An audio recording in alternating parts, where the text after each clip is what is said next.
This week on Avalanche Garage, we're doing the rear brakes.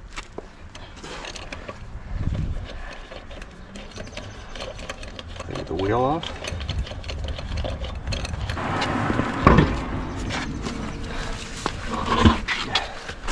Alright, the reason we're doing this is this crack.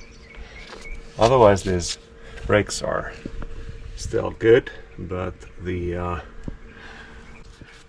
disc is heat cracked and I don't trust this anymore.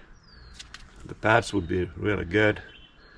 They have like 3 years on them, but they have heated up a bit on the mountain trails. So we are changing them. So first we take off the caliper sliding bolts and remove the caliper. All right? Yeah, 13 millimeter. I think 13/16 will work. Yeah, it'll work just fine. So I'll open it, crack it open, and the lower one.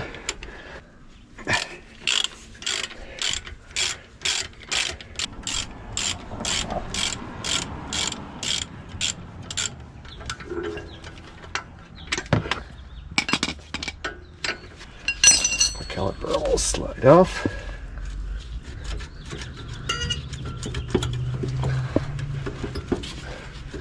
I should have clamped it, but there it is.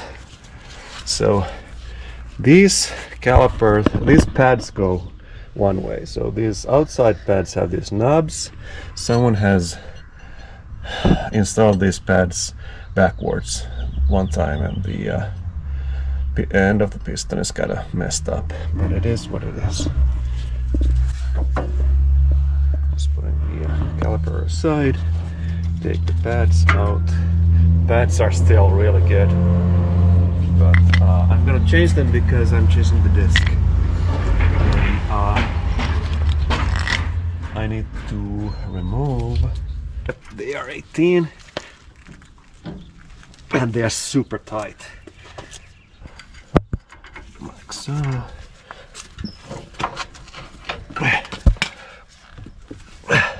These are tight.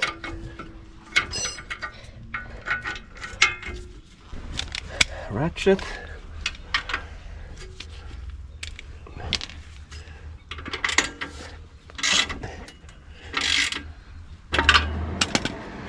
It's getting loose. Here's the caliper bolt, caliper bracket bolt. I need to clean those up, put new Loctite on, and tighten them. I don't know, I need to check the torque. Okay, there's the second one, and the caliper bracket comes off. It's sticking a bit to the parking brake. Parking brake is fine. Gonna wash it a bit. I don't think it even needs adjustment because these are not wore out. These. Also the hob, and behind the bracket, clean up the holes, the threads. Right. It's shiny though. It is shinier. Cleaner, but not shinier. There. And now I need to clean up this one. So I'll put new hardware here and wash it. These are for the brake pads not to rattle. So these go in, and now I'm gonna clean up these with a wire brush and wash them and put new Loctite. We are putting the bracket back on. We have new Loctite on the threads, and There it goes.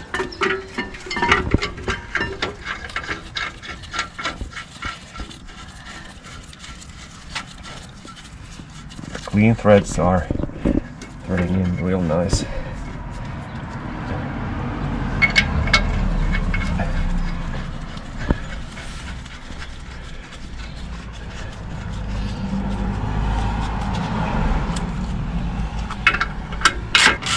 Okay, and now we're gonna torque them to 122 pound-feet, or like some wanna call it foot-pound.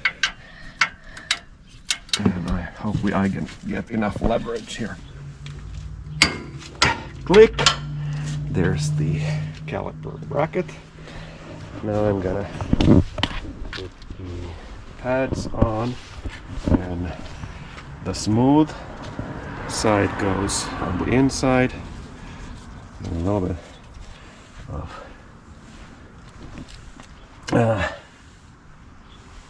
grease on, like so. Slide the outside pad with the knobs on this side, and then we'll need to clamp the, hold on.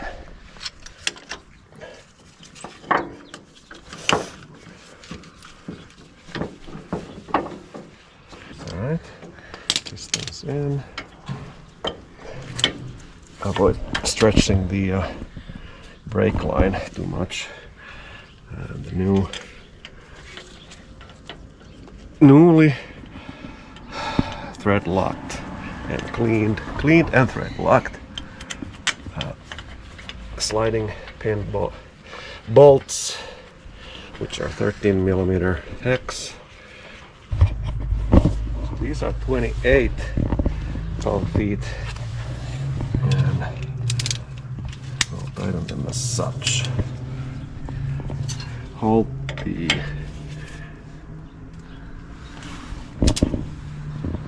other side, click. These are not actually tight at all. I want to over tighten them. That's why I'm using the torque wrench. And unless you are a real mechanic with a built-in torque wrench in your forearms, I recommend using an actual torque wrench. Alright, now we need to bleed this brake because the brake fluid is pretty old. So we are bleeding the old dirty fluid out. I have the loaded bleeder up there. Look, we are getting clean fluid there, and I'm just checking that I'm not getting any bubbles out of the bleeder. Close it up and make a mess. And where's the oh, here. Put the rubber cap back on, and we're done with this brake. Let me show you. So we have the motive. Okay, actually this is swab and bleeder. It's the same as motive bleeder. So we pump up the fluid with pressure. So one person bleeding.